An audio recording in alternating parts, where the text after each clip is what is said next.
Wagwan, everyone. I hope you're doing well. And yes, as you can see, different scenery right behind me. And that's because I'm not at home.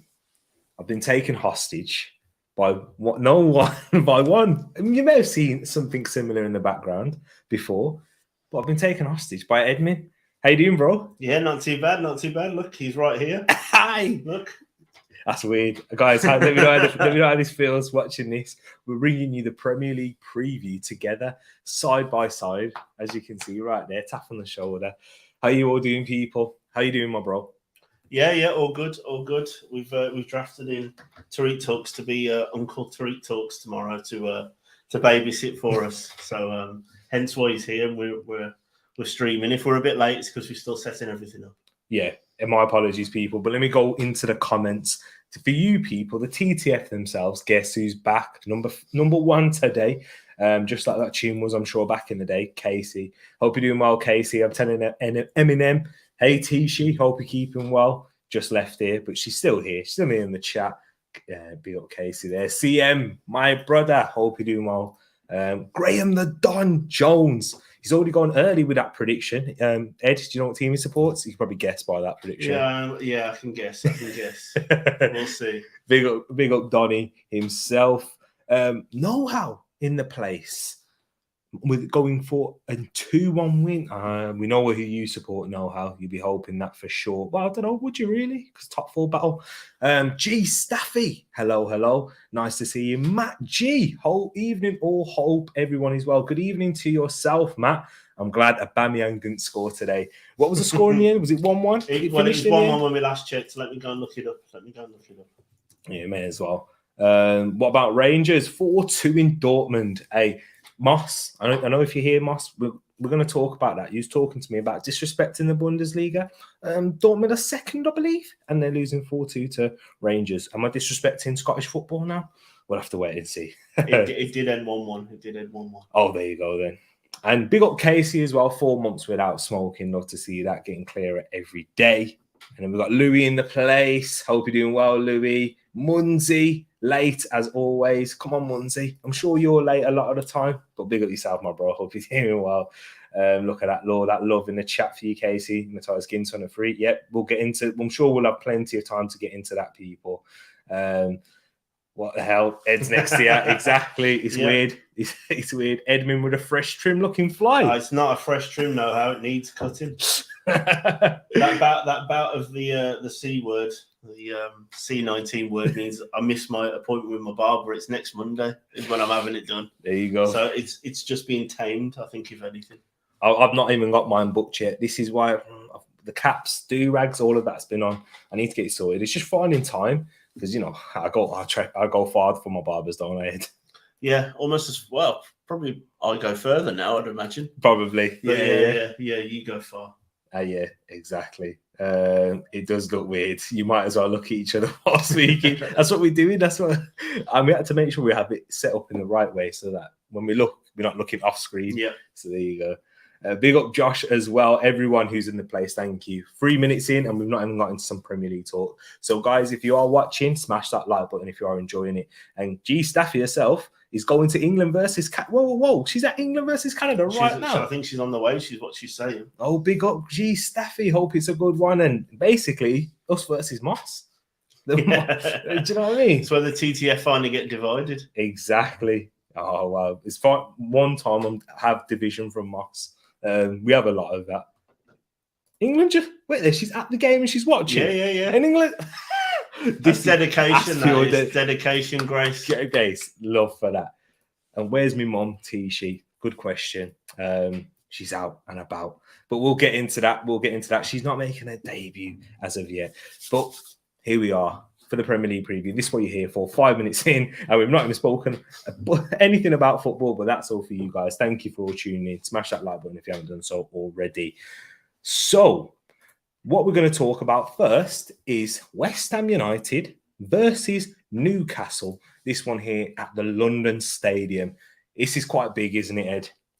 It's a big one, both ends of the table, isn't it, for this one? It's you probably at the start of the season wouldn't have thought this should have been much more than maybe a middle of the table kind of clash, but obviously the way the season's kicked on now, West Ham pushing for that top 4 and Newcastle desperate to get out of that bottom 4. Yeah, 100%. So, Ed, you know what? What are the stats and figures saying for this one? So the last 5 meetings for these teams doesn't read actually that well for West Ham, with only 1 win in the last 5 meetings, with 3 losses and 1 draw. The form for both teams, Newcastle's has picked up. I know Josh will be happy with that, with 3 wins, a draw, and a loss. So they're unbeaten in the last 4. West Ham unbeaten in the last 3 with 2 wins, 2 losses, and a draw. That last draw was that the T-shirt rule, handball or not, from Craig Dawson at the end of the game against Leicester. And for West Ham, Newcastle, the XG for the stat heads out there, West Ham's is 1.69, Newcastle's is 1.05, and the average goals is actually trending up. I've got a whole goal higher than that, expecting 3 goals in this game. So the average goals from the way these teams are played is saying that one of these is going to win 2-1. Wow, that's a good one. I like the sound of that. But do you know what, guys? If you haven't done so already, I can see a few of you got your predictions in. This is the Premier League prediction show. Yep. So this is where we go through your predictions. We total them up. We tally them up, people. So you're more than welcome. Get them in there. And guys, there is a prediction league, which we'll get to at the end of the video. So West Ham versus Newcastle. I don't actually have the injury list to hand because this was kind of a rush job. I know I said yesterday I wasn't doing a stream, but you know what? The schedule allowed me so, and tomorrow I just simply didn't have the time. So that's my apologies, people. But I'm going to be here bringing it now and talking. So we go through the home side, West Ham. Let's do it. Kurt Zouma, he's a doubt for this one. They're saying right now 50-50 whether he'll play. We all know the issues that Kurt Zouma has been facing in the media. He's losing his sponsorships all for that reason. But he actually was meant to start against Leicester, but got dropped, but had to pull out due to illness. And you know what? Is that Ed? I know you've just come back. He's just come out, about to bring himself back. With that Kurt Zouma illness, do you think it is actually illness or? I don't know. Is it cat flu? I don't know. I think he's probably doing everyone a favour by coming out the firing line for a bit. He hasn't been well liked, obviously, from everything that's gone on, and rightly so. Obviously, David Moyes has taken a bit of flack for picking him as well. So, maybe it's good to just get out the limelight for a bit. Maybe get that training and everything else that he said he was going to do out and about, and maybe if he can come back and show that he's changed, then maybe it's a big loss for West Ham though. I think the big thing is taking him out the firing line. Do you know what I mean? And it will calm down. They'll get over it. Do you know what I mean? Like these things happen in football. Like not these things happen in everyday life, but there's been quite a few times in football where someone's done something that's controversial, and at the level I think this is, it won't tarnish his career. It will be something that he'll get played with. He'll get, the fans chanting, all those types of things. But yeah, it will die down with the media spark for me on this. Well, there'll be another news story soon, which will overshadow it. Exactly. In the other injury news, Jarrod Bowen picked up a knock, but he should be ready to return. So FPL fans, don't worry about that one there. Also for West Ham, what we know with Angelo Bonner, who is ruled out until the end of the season, may come back a little bit earlier. But Arthur Masuaku also is out injured. So 3 injuries there in Zouma, Ogbonna, and Masuaku. And then for Newcastle, what we have is Javier Manquillo, who picked up an injury in the last game, ruled out, as well as Federico Fernandez. Matt Targett should return. Jamal Lascelles has had illness, but he might return for the game on the weekend. Isaac Hayden, he's out. Kieran Trippier, that's a big one. Let's have a quick one about that. How detrimental could this injury be? Do you think this could harm Newcastle's relegation fight, their hopes of staying up? I think, yes, it's huge, isn't it? Trippier he's shown how much class he's got, the difference he is to that team. But I think it's more for him than just on the field. He's clearly come in and had a real impact He wore the captain's armband, I believe, last week until he got injured and came off. I think that's right, or at least in one of the games. This is Josh's thoughts. He says he will ruin our fight at the moment. And I think it's big because who comes in with him not being there? It's Emil Kraft, if I'm right. Yeah, and not even Javier Manquillo, who I thought he was decent at left back. Josh, anyone else who watched the game, let me know your thoughts. I was watching that one because it was the one over TV over here. I mean, I wish I was watching the Tottenham Wolves one. But yeah, I thought Manquillo was decent, and not even having him as cover is quite big. And Josh has also put in something else saying Trippier is more of a captain than our actual captain. He has some broken metatarsals. Yeah, that's what it is in the foot. He had an X-ray immediately after the game, and the scans shown a fracture to the 5th metatarsal on the bone in his left foot. So that could be a long time. Hopefully, I don't know.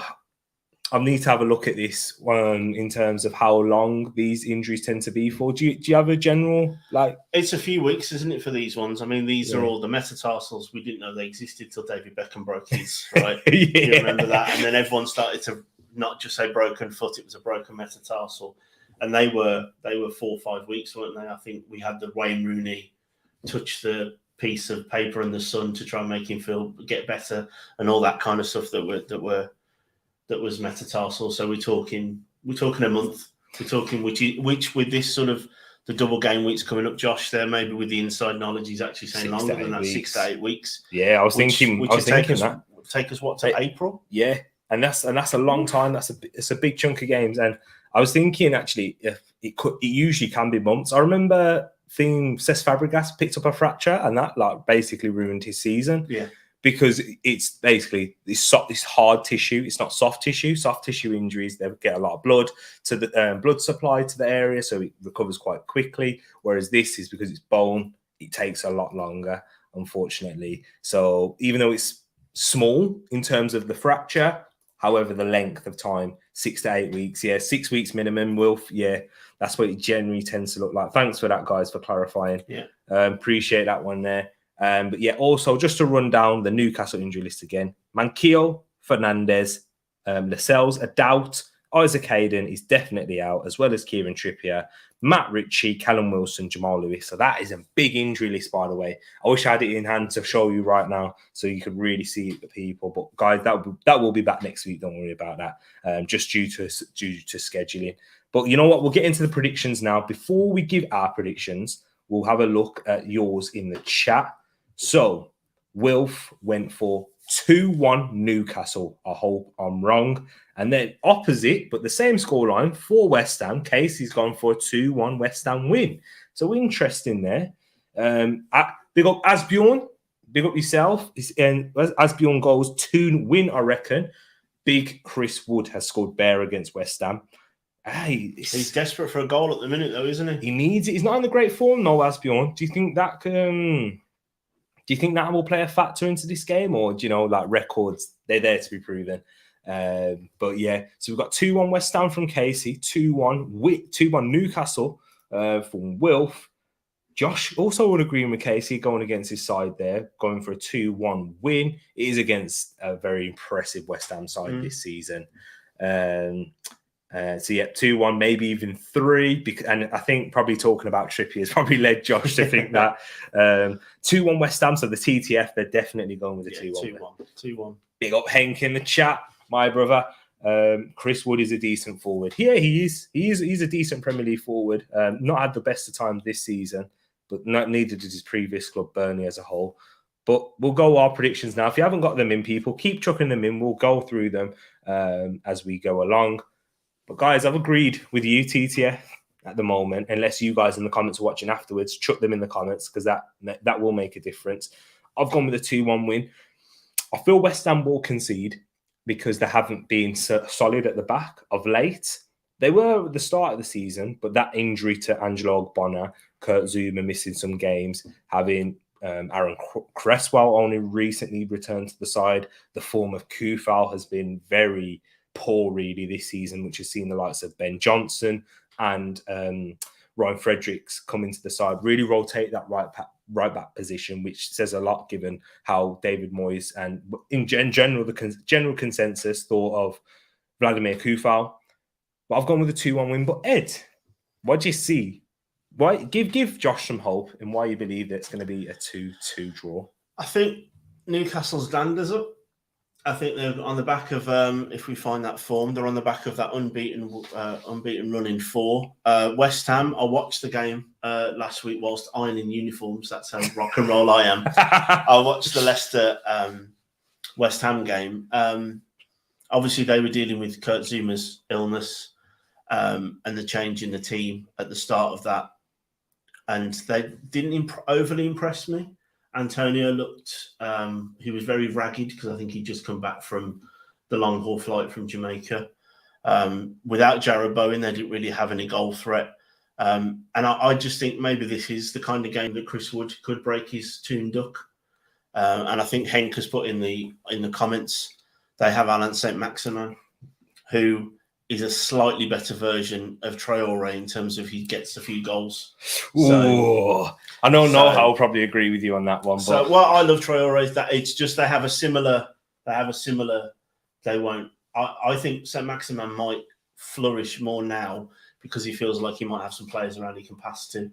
He sometimes looked during the start of the season and under Steve Bruce that he felt like he had to do it all himself, like the one kid at school that was actually good at football, that would only pass you the ball if you were going to give it him straight back. And being the other kid that would give it the player straight back, I know how that feels. So I just think maybe this might be a high scoring draw, which flies against the stats, which I do love. The XG was for both of these teams to score, West Ham to almost score 2 goals and Newcastle to score just over 1.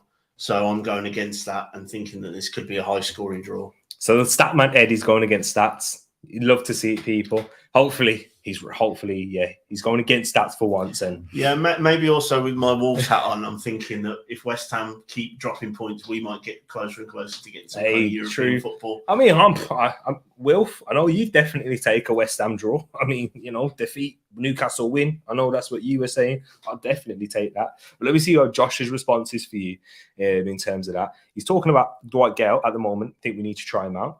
Big shout there, Dwight Gale. What's your thoughts on that quickly? Yeah, he's one of those David Nugent type strikers, isn't he? Yeah. Too good for the Championship. Is he good enough for the Premier League? But he has always come back. Yeah, Mitrovic. He's always come back and put in a good shift. So yeah. I need more than hope. Casey's suggesting that you do wear a baseball cap like myself, so you don't need to go to the barber no more. I'm not pretty enough for hats. That's the issue. Casey, let me know. Do you think I am? I don't know. Depends. Casey, sometimes he goes after me, sometimes he shows up. Depends what mood he's in. Exactly. We fell off after you saw Trips went off. I hate how people put a space in Newcastle. It's not Newcastle, it's Newcastle. I think some of that, Josh, might be that Henning is German, so I think it might be either a typo or just a language barrier there. Yeah. And I can't spell Gelsenkirchen. So I think we can. True. Josh, can you spell Gelsenkirchen? So I can take the space. It's true. Big up yourself, man. Ed ironing uniforms haven't said Led Zeppelin's of you. Barcelona front three, Ferran Torres, Aubameyang, Adama. That was a Premier League front three not too long ago. Reese in the chat. Big up Tereak. Hope you're doing well. Big up. I hope you're doing well, Reese. Ed, you can hide. It used to be a big cat, Casey. See, now he sent these shots for you. This is it. I feel like we're in the same room. There we go. He's off my back at least. There we go. Fair enough, Josh. That's fair enough. Let's go into the next one, and that is my boys, my mighty Arsenal, our mighty Arsenal, up against Brentford, returning after that 1-0 win against who did we beat 1-0 in our last game? Feels like an age ago, actually. It was a week ago today. Yes, it was. That's when I was there. Feels longer when you're on the other side of it. Trust me, it does. But you know what? Let me hear the stats and records for this game, because we know whenever it comes to Brentford this season, there's not really that much to go off of, given their previous Premier League, like not being in the Premier League before. So Ed, hit us for this one, for this game in the Emirates. Yeah, so the last 5 meetings, barring that loss and the win at the start of that line there, which we've got that obviously it was the surprise loss at the start of the season when Brentford, I think, nicked it against Arsenal. Then there was a win in, I think, 2010 in the FA Cup. Then those last three spanned in between the World War II. So some were from 1939 and one was from 1945. So I'm pretty sure we can forget about the form for these two teams. The form for the last 5 games that these teams have played, Brentford broke their rut of, I think, 6 losses in a row with a draw last week against Palace. Arsenal's form, of course, that sneaky 1-0 win against Wolves last week. And then that there's 2 draws and 2 losses in there as well. So Arsenal's form picked up after a couple of losses there. And for Arsenal-Brentford, the XG, Arsenal's very high, almost 2 goals expected. I don't remember seeing that for the season so far. So maybe that they are improving in front of goal in terms of the chances made.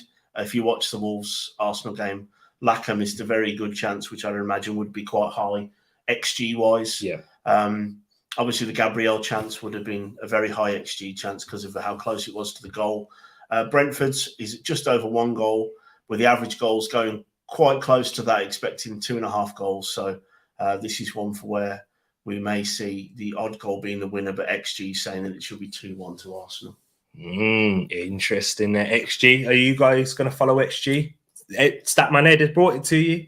We'll have to wait and see. But we good before we get into the predictions. I've got the Arsenal and Brentford injury and suspension list. So for Arsenal, Gabriel Martinelli picked up that red card. I know there's a lot of debate about that between a lot of everyone. I think that was a debate between everyone. Me, Wilf, Moss. We had a great one. I enjoyed it last week. But yeah, it's good to have a debate about this after a win. You enjoy it a lot more. So he's out for this game, Martinelli. Ben Leno is actually he actually contracted the C word.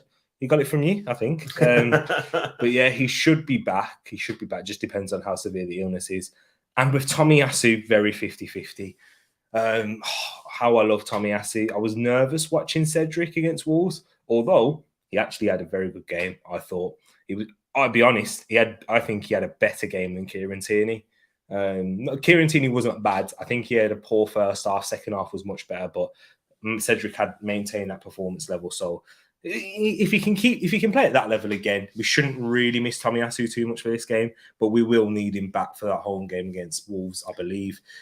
Probably less pressure on him than Wolves put on him from the Brentford team, I'd imagine as well. Yeah, true. It's a good point. We did target Cedric for most of that game. Yeah, especially in the first half when I think he was quite lucky to get away with the booking. Oh yeah, there was I think, but he made loads of fouls. Yeah, the second half I think he picked up his performance, and I think he would have grown from that performance as well. Yeah, confidence. And I think also a big factor that have we not really mentioned Arsenal's first game in 18 days. How can, match rhythm is a key thing, having match sharpness. If you're having 18 days out, you're not going to be as match sharp. It's as simple as that. You can have all the training and that in the world, which is why in pre-season you have games to fill out those. But so Arsenal, just the 3 that are 3, so Martinelli out, Leno out, as well as Tomiyasu, but Leno isn't expected to start anyway. For Brentford, Ivan Toney, 50-50, whether he will return. That's going to be a big one. But before we talk about Toney, we've got Zanka, Tariq Fosu, Julian Janvier, and Christian Eriksen. He's been training well, according to Thomas Frank, but this game will be too early. Definitely for a start, maybe on the bench, maybe, but I don't think so. 25% chance is what they're saying here, given what Thomas Frank has been saying. But we'll talk about quickly that Ivan Toney. Is he the difference? Do you think if Ivan Toney's fit, he can cause problems and Brentford could potentially get anything, or do you think it doesn't really make too much of a difference? I think it definitely makes a difference, doesn't it? Ivan Toney's their fulcrum. He's their target man, and he's more than that to that team as well, isn't he? So I think it's a big thing that he's not potentially available. Is he definitely out, or was it doubtful? Doubtful. So yeah, I think we've seen enough of Brentford this year to know if Toney's not doing his thing. And Wemo went through that rate of hitting the bar and the post rather than scoring. I think he's their one attacker that looks Premier League ready. Yeah, and I think that's a big difference. Ivan Toney could. Yeah, I agree, Casey. I think a backup option at a bigger club wouldn't be out of the miss. And I think he's one of those players that has probably come from the school of hard knocks a little bit. Obviously, he was at Newcastle and got knocked back and all those types of things. So I know he's not loved in the Northeast because of how he left. But, Just like Josh. There we go. But I think he's Premier League quality, but I wouldn't say he's much higher than mid-table Premier League team. But without him, Brentford look very toothless, and his penalties are next level. Oh, it's true. But look at these in the chat. Look what we're seeing in terms of the predictions. Henk going for a 2-2. Brentford have Ericsson. Henk, I know you're an Arsenal fan. Come on, you're a red and white in both your English team and your German team. Come on, Henk, man. Have a bit more faith. It would be amazing for Ericsson to get a run out at the Emirates. He'll get a one heck of a. He'll get a clap, and then as soon as he touches the ball, yeah, it would be. I think it would be perfect because I don't think he'd want the too much of the the spotlight in terms of what he's been through. Yeah. And I think that might be a lovely way of dealing with it. It'll be the cheer when he comes on or the clap, and then as soon as he touches it, the boo, and then you're back in football. That's it. There you go, and he's back doing his thing. Former Spurs man. But Josh gone 3-0 to Arsenal. Casey going for a 2-0. Wilf going for a 3-0 right there. Come on, you Gunners. Kick them while I'm down. Exactly. So we need to, with that record that Ed brought us earlier. 2-0 Arsenal. Big up Luca in the chat going for a 2-1. So he's going for a tight one. Interesting to see there. Is this from an Arsenal fan's point of view? Like Wilf, I know you're there, Hank, obviously UT as well. Yeah. Are these the games that you want to see your team? Obviously, you beat Wolves last week. And you put in a proper away team's performance. You came to a team that was going to give you a game, and you did the dark arts properly. You played out the game. You went down to 10 men and still came away with it. That was obviously big. You could see that with the way that Arsenal, the players themselves, celebrated. Yeah. But now to kick on and really be a top 6 team, do you need to now go to Brentford at home and put them in their place? First of all, I like how you just mentioned the celebration. You didn't go a bit Ruben Neves on us. I appreciate it. But I think he was just quite upset, wasn't he? Yeah, emotionally after the game. I still love Ruben, don't get me wrong. I know some other Arsenal fans won't have that opinion. But for me, yes and no. Because we have shown that this season. I think that December period where we smashed Leeds, we smashed Southampton, and look at that. That's a good result looking at it now with hindsight. Norwich, we have shown that. We've even gone away to Leicester and had a convincing win.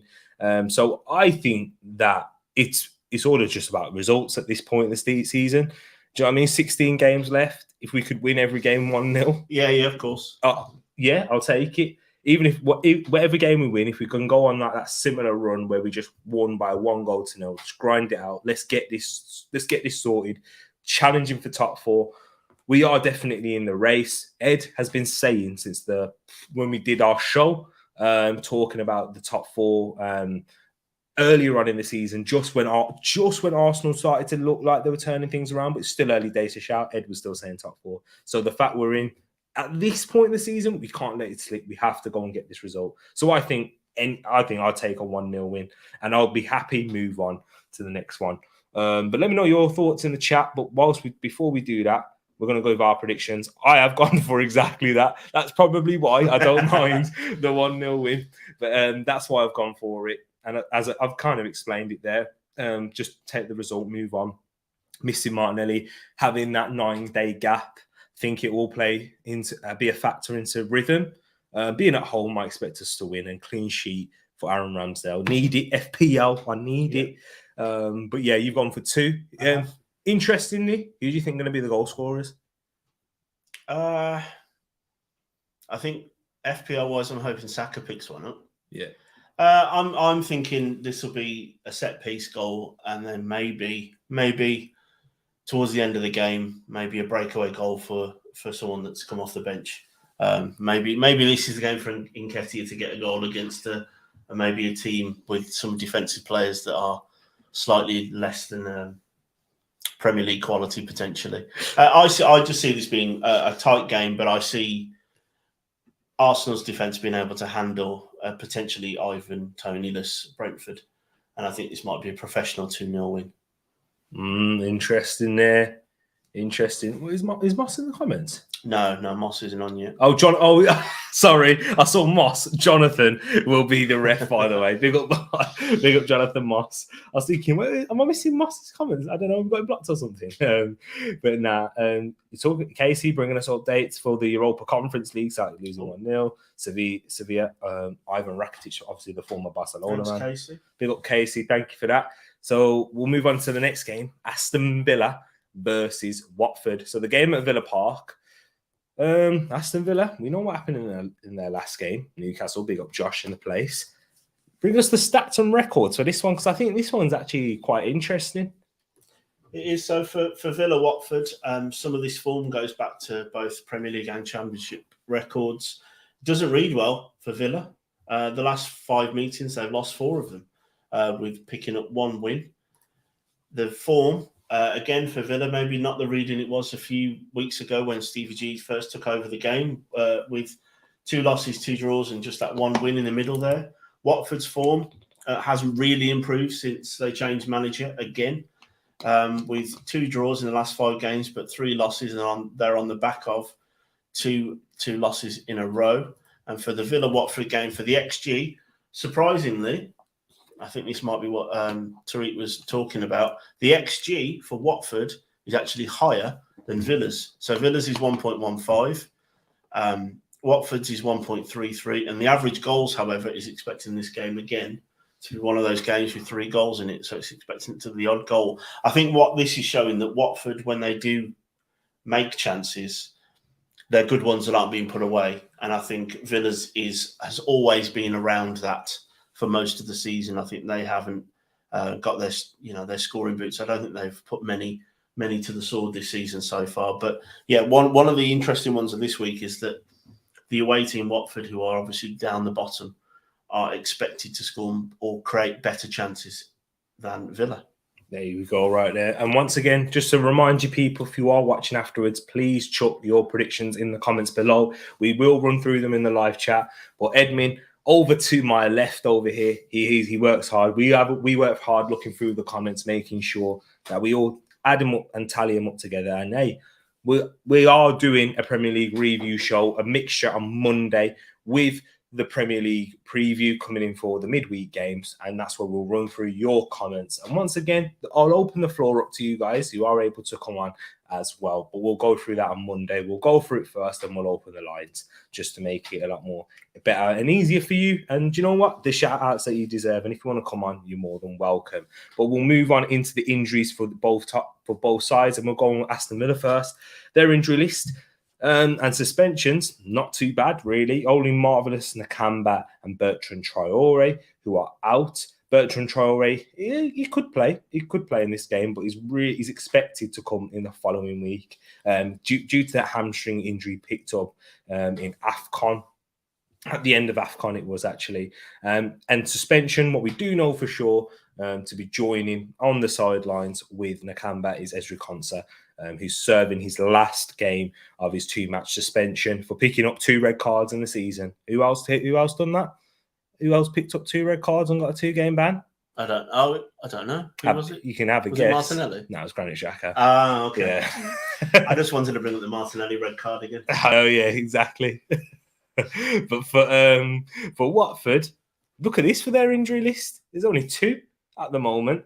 I wish I could show it you because this has been ridiculously long all season. Just have a look through the other Premier League previews. Only Nicholas Nkulu and Peter Atebo. And then they both could return. Well, Nicholas Nkulu is not expected to return until March, but Peter Atebo could return for this game.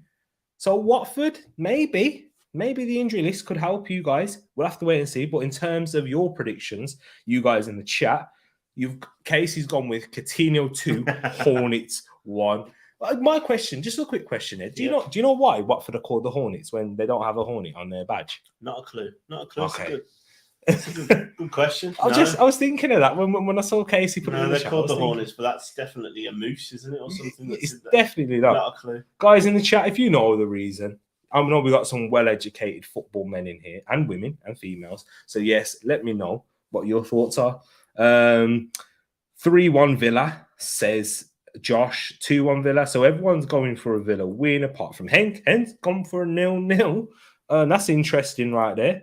I think Henk's taken into effect your records, the stats in that one. And for the record, saying that it's going to be close. 3-1 Coutinho brace. So Josh joining Casey with Coutinho scoring 2 goals, but a different scoreline in the end. And what we have gone for, guys, keep getting them sent through. Hey, Henk, I've gone with a draw. Great minds think alike. I've gone with a score draw, though, because I just don't have full faith in Watford in their defence to keep another clean sheet away from home against Aston Villa. And with how Watford defend and how Roy Hodgson's teams do defend, I think it will be difficult for Aston Villa to break them down. Roy Hodgson's teams do not play expansive football. I could bring Rich into here and he could tell you that, being a Crystal Palace fan. But yeah, so I think it will be a close game. Villa, they're still going to have teething problems. I know they had a great start with that new manager bounce with Steven Gerrard, but they are where they are for a reason at the end of the day. So that's why I've gone in for it. But you've gone with a 2-1 win, Ed. Agreeing with a lot of people in TTF. Agreeing with the likes of Casey and Wilf. Yes. What's your reason? I think I'm just going on the basis that I think Wilf did some kind of Jedi mind trick on me in our last preview when he told me that Watford were done out here. And I'm leaving it at that. I think Watford didn't score enough goals before Roy came on board, and now he is on board. They're probably going to score even less. So I would say that I wanted to go with the 2-0, but I didn't trust Villa's defence, especially with those Ricons being missing. Not a huge fan of Tyrone Mings. I think that their defence is definitely gettable, which is where I saw Watford picking up a goal. But I see there's just enough class in the Villa attack, especially with Coutinho. Seems to have hit the ground running. So I've gone with a 2-1 to Villa. Although that hurts my heart because I'm not a huge fan of the Villa. Big up Moss in the place. No notifications, guys. Let me know. Did you guys receive a notification for this stream, or did you go on YouTube and you set a reminder? Let me know in the chat. Wilf, everyone else who's involved, let me know. This is the reason why they're called the Hornets. That makes sense. Makes sense. Yeah. Thanks for that, Wilf. Appreciate that one there. Brentford fans have been counting legs as championship. They have. They really have. This poll won't go away. Well, we could close the poll. I did. I closed the poll, and we had 16 votes. We had a decent amount of votes, and the question was, is the title race over? Ooh. And it was very, very close. 56% saying yes, and 43% saying no. Yeah. So it's very, very close. So Moss, I've closed that poll now, so you should be able to see the chat now. And you've got a lot of games to catch up on. Yeah, for real. You might have to chuck them in the comments at the end if you don't. Or if you can chuck them in now. If you have a look at both. You can do both. That'll be even better. Nothing but to kind of is watching the Canada game where Grace was giving us updates. Oh, okay. Yeah. Big G staff is at the stadium watching that. Not for YouTube, but for Twitch. Cannot see the chat. It's all about hitting that bell, like Henker said at the bottom, I think. Oh yeah, just a Twitch notification. You have to hit the bell on YT, I guess. Yeah, most likely. I think Moss does have it, but we're just having issues there. But yeah, let us know. Let us know if you did. Nice to see that. Not for YouTube, but for Twitch. Just Twitch. Okay. So I think it's something on our behalf. We'll talk about it later. Me and Ed will. But for the next game, we'll go into Brighton versus Burnley. Not Villa versus Watford. Let me get that one up. There we go. Brighton versus Burnley. Thanks, bro. This one here at the Amex Stadium, when you look at the both sides, how this game's going to go, doesn't seem exciting. But what do the stats and records say? The stats and records aren't great reading for Burnley. They haven't won in the last 5 meetings, 3 draws and 2 wins for Brighton. Brighton's form, it's very up and down with a couple of draws, a couple of losses and a win in there. Burnley's form is well, you can see that they're the bottom of the league, I believe, and there's a reason for it. They've 3 draws and 2 losses in the last 5 games. This very much does have vibes of maybe last on Match of the Day for this game.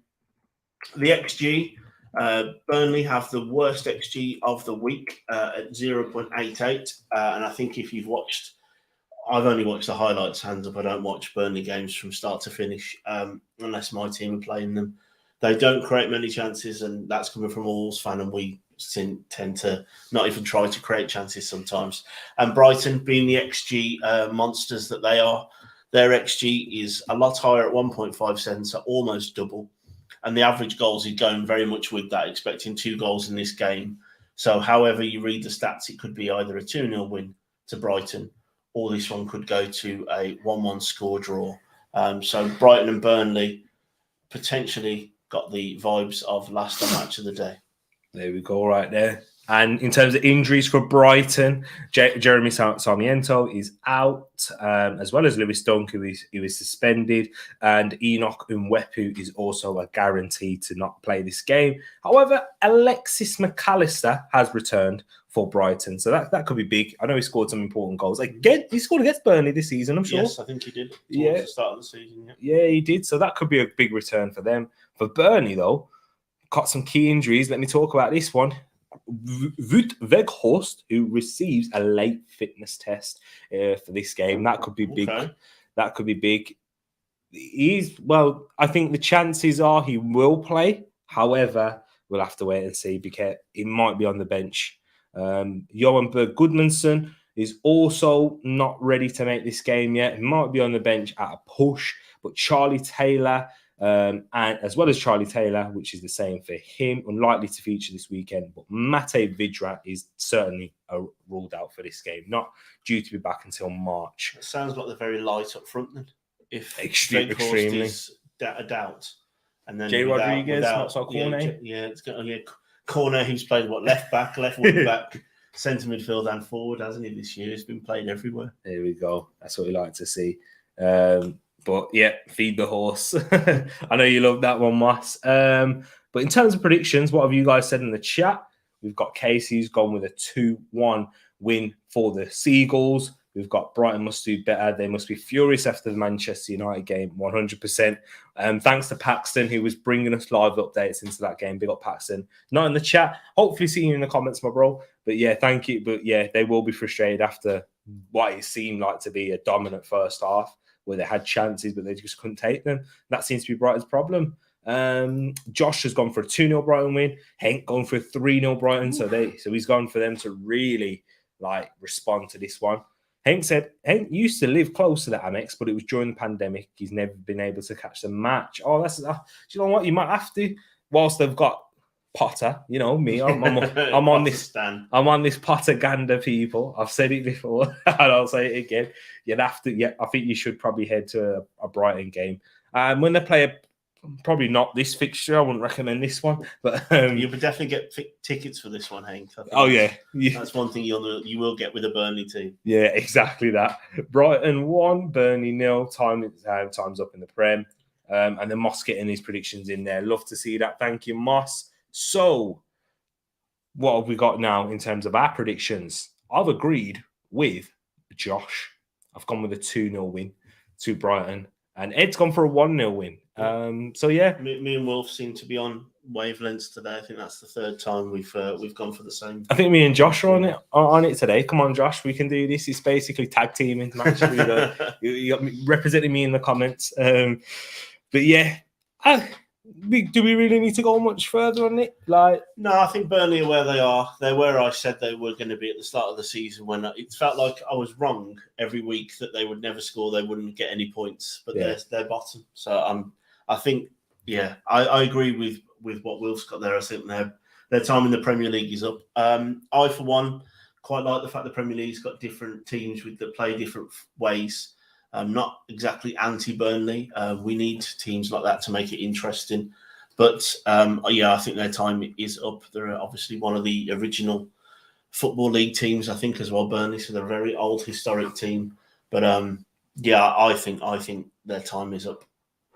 My time is now. Sorry, John Cena. Okay. That was lost on me. Sorry, people. I know. Apologies. It just came into my head. But yeah, that's surprising to see, Wilf, that the game's not on TV, not on the BBC or anything like that. Surprising. That's because you and me are using the phones. Yeah, it is a surprise. Just to quickly touch on that the England women's team in England, it's not on TV. That is strange. Yeah. Yeah, weird. We saw a lot of disrespect with the AFCON, and maybe we've seen that also with women's football. People will want to watch it. Most definitely. Exactly. I think Weghorst could make a difference in this one. I suppose he'll help Burnley in the long run. Could do. Definitely could happen. Wow. Do I see Weghorst in the Championship? I think he'd absolutely be at home there. Yeah. I think he'd score an awful lot of goals. He'll Mitrovic it right up. Oh, yeah. Have you seen Mitrovic has got the record for goals in the Championship ever? Serious? Already. No way. And we've still got like 20 odd games left to play. What, in a single season? Yeah. Wow. Mitrovic on fire. Hey, Josh, do you want him back? You can't see me. My time is now. That's it. Yeah, Josh knows it, man. He knows. If you want to talk about Stone Cold Steve Austin and the Attitude Era, I'm here all there you for go. it. There you go. That's true. John Cena, that's lost on me. But here we go. We're here at Selhurst Park now for Crystal Palace versus Chelsea. Wilf, this is a big one for you. I know you don't have a second team, but if you did have a second team, and if you had a team that you dislike the most, I know exactly what you're going for on predictions. But Ed, can you give Wilf some hope or not? Well, it's probably a good job that I know Eagle-Eyed Football is streaming right now, which is probably why we don't have the Palace contingency. Because that does not read well for the South London team. 5 losses in a row against Chelsea, and if you look at the results, they're not great either. For Palace, Chelsea, the form. So Palace's form, not bad. 3 draws, a win, and a loss in the last 5 games. Chelsea's form, which does include playing in that very strange World Club Cup, whatever it is, tournament, where they're unbeaten in 5 with 4 wins on the bounce. And the XG for Palace versus Chelsea, closer than maybe you would think, because Palace recently, if you've been watching the previews, have been on and around 1 or below, but their XG has actually shot up to 1.44. Very close for Chelsea with 1.64, but obviously they have been playing in a completely different tournament, which I think may have affected that stat a little bit. And the average goals going almost exactly with this, expecting 2.71 goals in this game. But that's the biggest thing, because that would be recent history as well for me. When you're thinking about your predictions, TTF, get them in, guys. Palace, Chelsea. I think it's more than those last 5 that they're actually on a run for. Wow. Not great for Palace or Chelsea, but in terms of the injury list and ineligibility, is Conor Gallagher. He cannot play against his parent club. So that's no help for Palace at all in this fixture. Their main man, their player of the season, is not able to play for this one. But Cheikh Kouyaté, he could play. He might be back. They was talking in the previous game, it would be too early for him. He's had a lot of games in difficult conditions. But Patrick Vieira said he could be ready for this one. Nathan Ferguson, he's not ready till April still, so there's no change on that one. For Chelsea, Reece James, it has been back, but he won't be fit and available for this one. Mason Mount. So I've seen a couple of predictions in the chat, which Mason Mount doesn't look like he'll be fit and ready to play this one either. The same with Ruben Loftus-Cheek, who could return, a bit more of a doubt. He's got more chance than Mason Mount and Reece James. And Ben Chilwell has been ruled out, of course. So, predictions. Everyone in the chat, make sure you chuck them in. If you are watching this afterwards, get them in the comments. Josh has gone with a 2-1 Chelsea win, in giving goals to Mount, Eze and Werner. Casey went for a 2-1 Chelsea win also. And then we got Moss, who's gone for that draw. Did I mention this earlier? You did. Moss, have you made that prediction with your heart or your head? I have to ask. Because I know you're pushing top 3 for TPGs. Yeah. So, Yeah. I said Moss is definitely going for a Palace draw. I knew it for this game. When we were sorting out our predictions, I went, Moss is definitely gone for a draw. And you didn't disappoint. What team do you support, Edmund? So, Henning, I support Wolverhampton Wanderers. That's my team. My local team, just pointing that out. Well, one of the local teams. Yeah, that's my team. I've gone up and down with them. It's true. Tell them, actually, I think this is interesting. I mentioned it in the stream, but Hank may not know. Who does your mom support and who does your dad support? So I'm from a divided family. My mom is a Wolves fan. My dad is an Albion fan. And I picked Wolves. And for most of my 37 years on this planet, it's often looked like the wrong decision. But obviously, when you pick a team, they kind of pick you, don't they? So it's not a wrong decision. And the last few years, it's all Who's that laughing now? heartache's worth it. Exactly. Yeah, exactly. All that heartache's worth it. I'd love to see Mitchell back in the Prem, but he's not Prem quality. Yeah, I don't think so. Palace versus Chelsea. Hart would love 5-0 Palace, but real 2-1 Chelsea. Hit likes to this preview. That should be Fridays. I did mention that earlier, Moss. In terms of schedule, this is where my fault mainly. I've got him here doing babysitting duties tomorrow, Moss. So we're on scheduling here. We're on scheduling, so it's on me. And next week it will be back to Friday. Don't worry. We prefer the Fridays as well, but it just fits around my family life really more than anything. Exactly, it's better than nothing, I guess, isn't it, people? So I'm hoping you are enjoying it still. But in terms of our predictions, I've gone, hey, Moss, I think you'll be liking the look of Edmund's prediction right here before I go, because I think Chelsea will win, mainly because of the record that they have there. Chelsea, I think they'll gain some confidence back of the Club World Cup. But Ed, what have you gone for a draw? Well, Chelsea have been playing in that Tin Pot tournament. Coming back, Craig Burley. Coming back from that ridiculous thing that doesn't need to exist. For me personally, it's just another way of, obviously, the rich getting richer, playing those games when they don't need to, personally. That might be a hot take. I just think there's too much football in terms of I don't think it is nonsense football.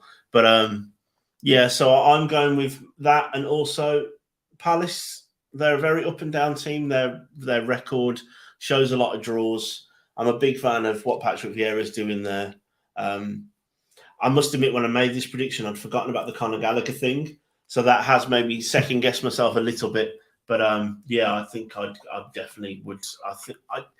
It's just that coming back from that tournament, Lukaku still looks like he's not hitting his form. I was listening to a podcast earlier on today, and there are people in Italy that are saying Inter Milan are crying out for Lukaku to be back. Oh, wow. They're missing what he does. So clearly, whatever he did while he was at Inter, the way that Inter played, is obviously not what he's got with Chelsea. I just think I've got a sneaking suspicion that Palace might pick something up at home at Selhurst Park, get it bouncing. Who knows? I'd love it if you were right. I'd love it. And Moss says that I love me draws. Ed come from a mixed family. Always. Exactly.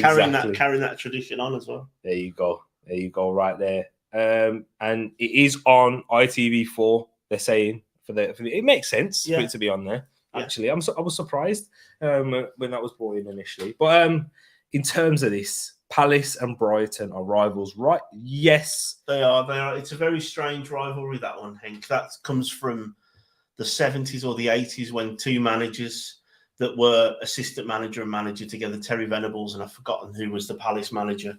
But they had a massive falling out when one went to one team and one went to the other team. And then it literally just became the fans went with their managers. And then they've kind of cottoned on from there. I think it might also be the fact that Palace and Millwall, being the closest local rivals to each other, have probably never been in the leagues together. Because Millwall tended to be a lot lower down than Palace, and then Palace vice versa. So I think that might have helped as well, is that Palace and Brighton often playing each other. Good point. But there we are with our predictions. Anyone got anything else? I think everyone's gone with theirs, but we've got some comments in here. I always do my Premier League careers with the Wolves. It's good though. It's a good team to do. I think because being a Wolves fan, it kind of feels like you do it every year. So maybe you wouldn't. I always do, obviously, a football manager career with Wolves. But yeah, they're a good team to do it with because you have that little, we've got a decent sized stadium. We've got some good players to play with, but there's clearly people that you can pick up that are better than them as well. I think they're not a bad team to pick up. And also the pretty cool kit always helps as well. Ruben Neves in the midfield. Good potential on the game. Hey man, I keep getting my Wolves right when Ed doubts. Well, you'll definitely have to save that one. That is the last game of the weekend. But we'll go into the next one here. Liverpool versus Norwich. Guys, I already know what your thoughts are going to be when it comes to this one. I think of Luis Suarez. Liverpool versus Norwich. I think of goals and not for Norwich. So, Ed, I'm interested to hear the stats and records for this one. So based on that, unsurprisingly, the last 5 meetings between these two teams are indeed 5 quite comfortable wins as well. I'm not even too sure Norwich have scored in the last 5 meetings from what I did earlier. They scored 1. Okay. Yeah. They scored 1 apparently. Liverpool's form goes very much with that. Quite a good performance last night. I think the watch along here on Tereak Talks, if you haven't watched it, it's worth getting on it as well just to see. I think by about the hour mark, it became let's all pick on Tereak's who he rates and who he doesn't. So if you want to watch that, even just skip to, I think it's 57 minutes onwards. I think that's why Paxton's not here. He's had enough. He's had enough. So, the Liverpool form for this one is 5 wins in a row in the last 5 games. Norwich's form, however, if you read that, not bad. Last 5 games, they've only lost 1, which was last week's defeat. So they've actually got 3 wins, a draw, and a loss in the last 5 games. And if you're ready for this XG, fans, XG for Liverpool is 2.63, and the away XG for Norwich is less than a goal. It's less than Wolves. I think actually I said earlier that the Burnley XG was the worst, but I actually lied because this is 0.04 worse for Norwich, and the average goals there is expected. We can call that 3, and if you go with the XG, it's looking like that would be a 3-0 win to Liverpool. And Liverpool obviously are, and Tereak's going to take you through the injuries in a second, but they are without my love, Diogo Jota, for this game, which has both ruined my heart and my FPL team. Guys in the chat, can I just say a 2.63 XG is ridiculously high because XG, they don't count screamers, really. No. They don't even really count headers or set pieces. It's just expected goals. So if you're basically going for a 3, and got 3 goals expected. That's 3 clear-cut chances that will be set up where it's either a 1-on-1 or a close-range shot.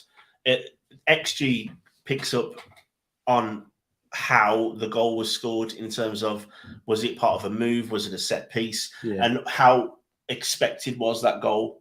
And to get anywhere near 3 is spoiling it for later. Man City's is higher. Believe it or not. Love to hear that. So, and they've obviously got Spurs. So I know that'll make Tereak, Henk, Moss, Wilf, everyone. Here's Paxton, by the way. He's back. We got Paxton in the place. I'm not here to. Yes, he is here. I thought you left me, Paxton. I hope you do well. Thank you for everybody who is here.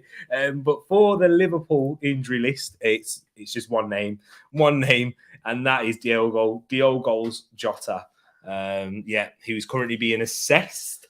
It looks like he won't play. He had a swollen ankle. He's not. I don't think he's definitely not playing in the first game. They've got a double game week, haven't they? I think there'll be no point risking him against Norwich. Let's be honest. Absolutely not. So when you got Luis Diaz, good chance for him to get a good run out in the Premier League. He might be even playing the 2 games. So we'll have to wait and see. But for Norwich, their injury list, they've got Tim Krul, who's out, as well as Jacob Sorensen. You've also got Andrew Omabamidele. Told you I'd get his name right and correct, who are out. And then the doubts are Adam Ida, Lucas Rupp, and Ozan Kabak with a knee injury, thigh injury, and illness, respectively. So there we go. I mean, the injury list doesn't really help, does it, for Norwich? And in terms of predictions in the chat, keep them coming in. Let's have a look right now. Yeah, Roland's in as well. Hi, Roland. Big up Roland in the place, everyone. Thank you so much for all coming in and showing love. So let me just have a look at this here. Wait there, Paxton. He says, sorry for being late. Was just with the fans celebrating beating Dortmund. Big up, Paxton. So you got Rangers fan. Paxton, you Scottish. I never quite know what your allegiance is because I know you're a big United fan. So United and Rangers. They do interlink though. Yeah. No, they do. That makes sense. Yeah, in Celtic and Liverpool, isn't it? So yeah, wow, big up Paxton, man. Yeah, definitely celebrate that. Jurgen Klopp, exactly. I'd love to hear Hank's pronunciation of that actually. Calling show on Monday, Hank. Definitely calling show on Monday. You're more than welcome, and that's the same for everyone. We'll get the results in and scores before tomorrow's first game. Thanks, Definitely Paxton. Appreciate that one, Paxton. But here's the results in the terms of the score predictions. Will's gone for a 2-0 Liverpool. Big up Roland. He's gone for 3-0 Liverpool. Hank's gone for 5-1. Going for history here. Yep. 3-1 Liverpool, says Moss. Mama G in the place, and I'm not in the same house as her when she's saying this. Hope you doing well, Mom. She might stay in for a bit longer now, maybe, because she can't hear me upstairs. Can't hear you, yeah. Exactly. So yeah, guys, keep your predictions coming in. Have we got any more that I may have missed? No, not yet. Moss has gone. I don't know if you got him. Salah, Brace, and Diaz. So is that 3-1? Yeah, he went 3-1. Yeah, he did. He's put his scorers in as well. He's doing a Paxton. Yeah, love That's to what we see call that. Doing a Paxton. But in terms of our predictions, this is what we've gone for. No, it's not that one. It's this slide. Gone for 4 people. I'm hoping, because I've got plans in FPL that I'm not going to reveal yet. I've got plans. I'll reveal to Ed, but I can't reveal to you guys. I'm too competitive. He's got plans. We'll talk about FPL at the end of the end of this stream as well. So don't go away just yet. Exactly. But I've gone with 4. Well, and you gone with 3. Well, I don't know. I was going with 4 or 5, and then when I saw Dio Goals wasn't playing, I took a couple off. Also, if you remember, right at the start of Tereak's channel, I made the hot take of Jota scoring more goals than Salah. So obviously that A was a ridiculous take anyway. And then B, with potentially him missing 3 or 4 games with this ankle injury, is obviously never going to happen anyway. Exactly. There we go. It's not going to affect the end result, but the scoreline may be a bit different. Tim Krul, unbelievable keeper back in the day. Do you agree with that? I've always rated Tim Krul. I know you don't. He's a shot stopper. I think a good keeper, I think it's they are. He's a very good shot stopper, very good on penalties. Obviously, we all know that. Where I think he's an unbelievable shot stopper. I wouldn't say he's an unbelievable keeper. It's probably where I'd go with that. Yeah, he had a howler in him as well, though. I thought. Yeah, but that's a bit unfair. I think I always feel that's a bit harsh on goalkeepers when they have a howler. It's a goal, isn't it? But I understand. But there's levels to it. I understand one howler season maybe, but I feel like he'll have a game where he'll have like 4. Yeah, like he'll let 4 in and a lot of it will be down to a bit like Dubravka. Is that what I'm saying? A bit, Hugo Lloris. Yeah. But he's won a World Cup. But he's not like obviously Hugo Lloris is a top keeper, but not for me. Last week he wasn't. There you go. Flapping all over the place. Exactly. It's wonderful to see. Exactly. Moss is keeping us up to date with the England-Canada game. It looks like England are 1-0 up with a very good goal by the sounds of it. So guys, after the stream, if you are in Britain, smack on ITV4. Tereak said phone plans for the in the know phone plans. Oh, I get you now. How are you, Santi, by the way? Big up Santi. Cheers. Oh, there we go. Found it. My dad is Irish, but never took interest in Celtic. Oh, could have been close. We was talking about rivalries earlier. I think that one would have been. That one's worse than Wolves and West Brom. Yeah. Hank's been to Celtic Park. Interesting one there. But as we'll move on into the next game now, people, Southampton versus Everton. There's a lot of games on Saturday. Yeah, it's like an old school. Yeah, there's a lot of games on Saturday. I keep thinking, match of the day is going to be fun because of just the sheer amount of goals that we've got.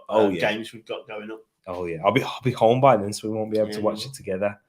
And on the big screen. I know, the big screen, people. Southampton versus Everton. This one at the St. Mary, Southampton. All we know that, people, they're in some good form, aren't they, Ed? They are. And Everton, off the back of a win. You're not giving Everton their full name. Remember what they're called now? Frank Lampard's Everton. Frank Lampard's Everton, there we go. Because that's what it is. It's like Steven Gerrard's Aston Villa and Frank Lampard's Everton. That's what happens.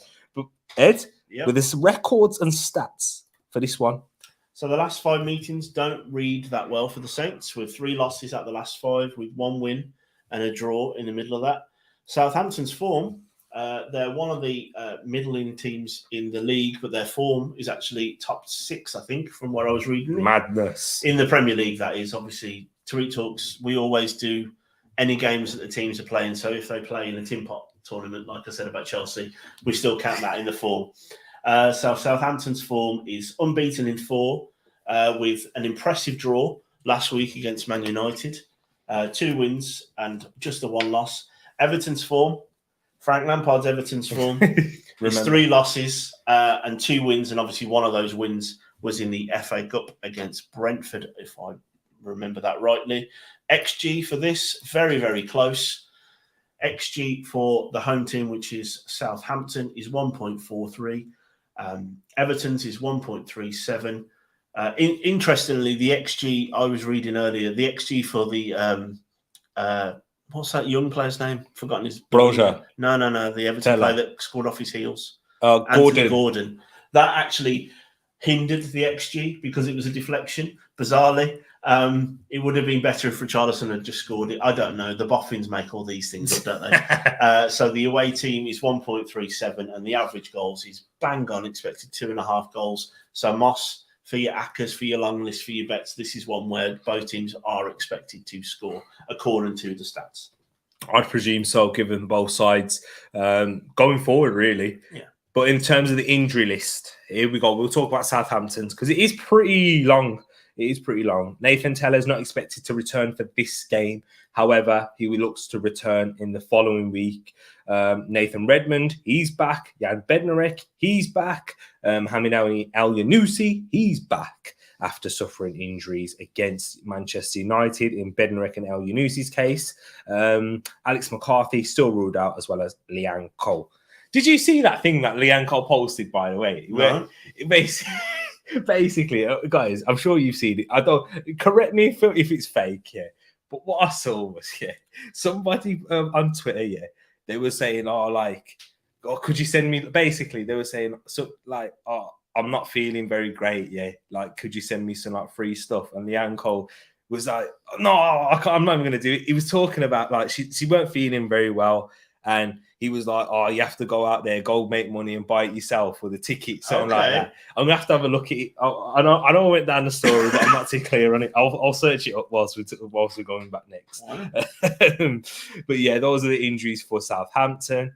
Yerry Mina, he's out for Everton. That's a long term, so he's not expected to be back till April. Ben Godfrey, not back yet, as well as Fabian Delph. However, Abdoulaye Doucouré is back in training. That's big for Everton. So if he can come back, add some midfield depth in there, which looks quite stacked if you're thinking about it at this moment in time. Damari Gray, he's not expected to be back till next week, and that's really the same with Doucouré. Mikalenko, he's ready to return, and Tom Davis is out for a long-term injury. So injury list quite big for Everton rather than Southampton, who have got players coming back.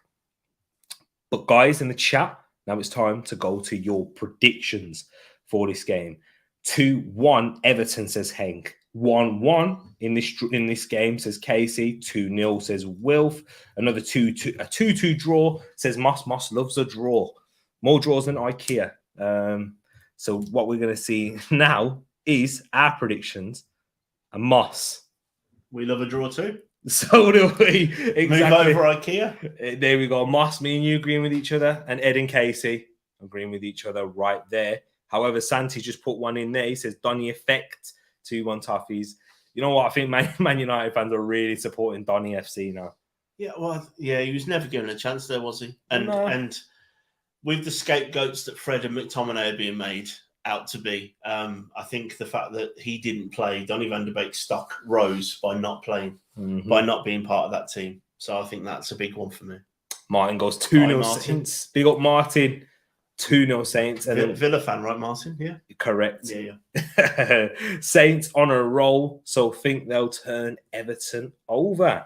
What's the score? Wilf, have you put it in? Wilf put in 2-0 Saints. He's agreeing with Martin. Yeah. I've gone with draw, man. I've gone with the XG. I've listened to what you're saying, and I think both sides, they're quite decent in attack. Yeah, they are. You think Richarlison, Calvert-Lewin, Calvert-Lewin can return. It'll be may take a while, but Brozier going forward, Southampton create chances. Brozier, who else? Che Adams, that lovely finish. Yeah, lovely. very good finish. But he also did Che Adams things with that header when he went. His body went one way and his head went the other way. So, Yeah. but that sums him up, doesn't it? I think he's obviously he's a second striker, isn't he? But it was a very, very good finish. Very good finish. Exactly that. It has to be a good finish to get past Dave the Save, doesn't it, this season? So. Yeah, it does. And Moss said something earlier in the chat. I can't find it now. Where was it? About my hat. About sending me a black hat because he's not a big. Do you know what, Moss? I've got one upstairs. I was going to get it out for him, but we had bedtime issues with my little boy. Yeah. So I never got around to giving him. I think Santi's put quite a good question in earlier on about Norwich. I don't know if we want to cover it now or touch it at the end. We've got quite a few people on, so maybe we can. You know what? Yeah, will Norwich ever stay up and do they make money yo-yoing?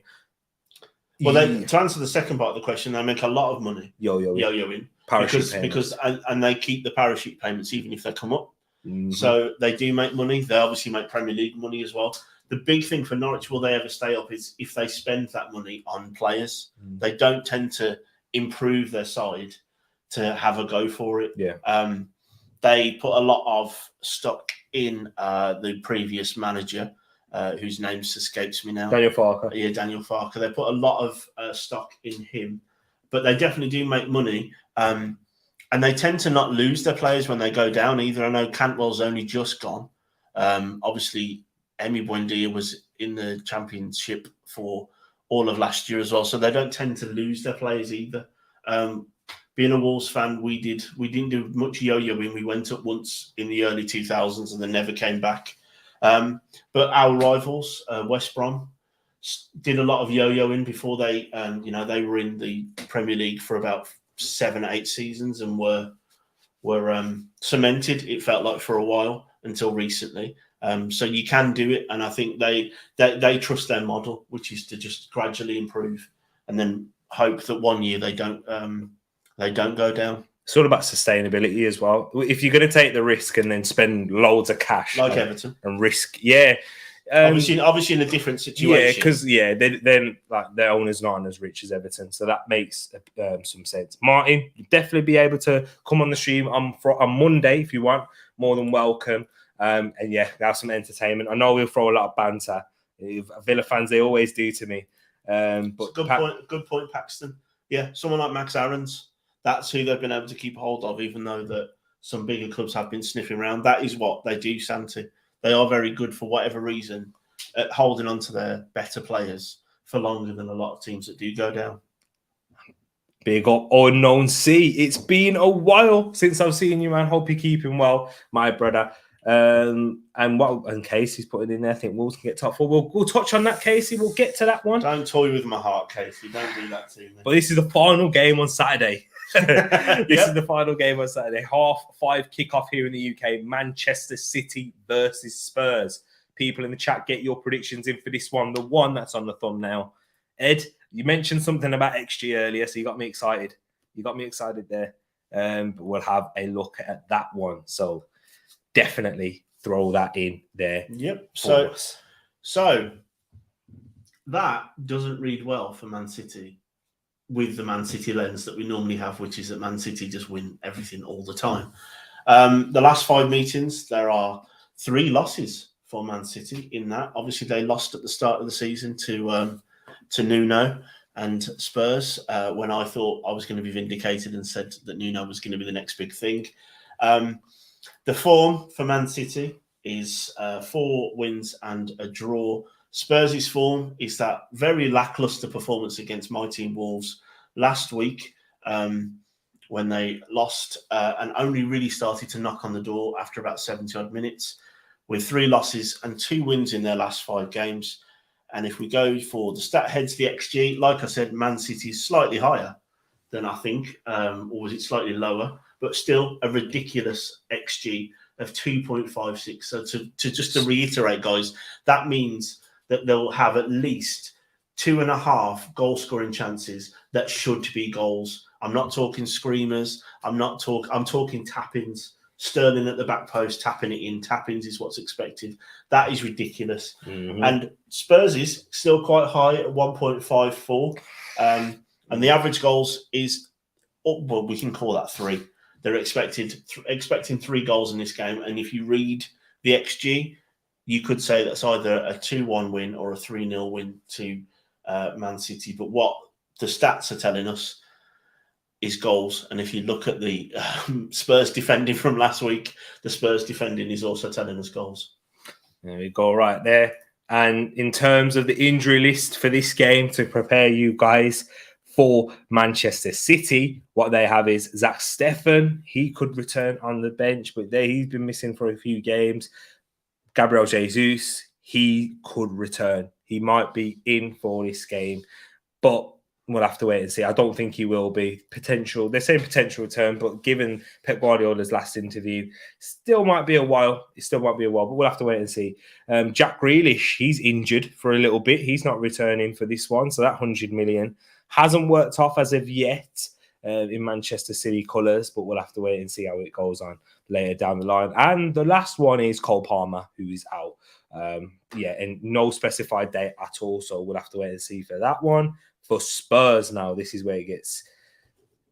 Injury list isn't too bad. They've got no Oliver Skip, who could return for this one, but they're going to be patient with him. I believe they're not going to rush him back. If he does return, he'll be on the bench. Eric Dyer, he might also be available for the City game. I'm sorry, I don't mean to giggle. I actually quite like Eric Dyer in terms of he's a fine, decent player. But I watched Match of the Day the other day, obviously, because they played Wolves. And the fact that Eric Dyer is being missed says an awful lot about where the Spurs defence is. It's true. You see what Conte said? He said, the January window's weakened our squad. Yeah. Okay.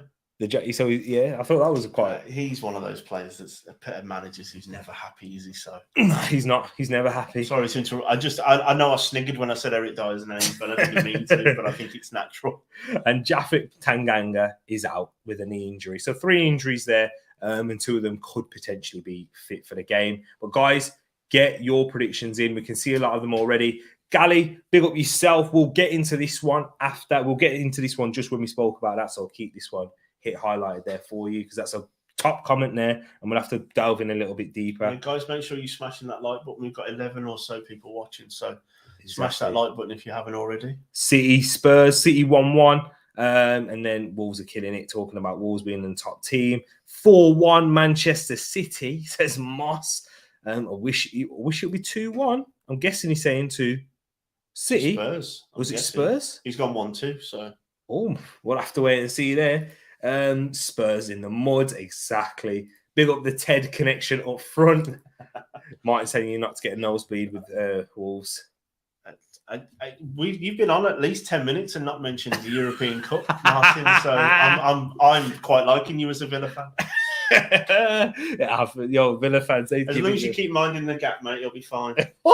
You're hearing that, Martin? I love it. This is the rivalry. This is when you get hot head. not hot head. And just on that, definitely more a back two is what I'm thinking. A back two, centre partnership is what I'm thinking rather than up front. What headers are we winning up front? What headers am I winning at the back? That's the question. It's like Van Dijk. We don't need to. True.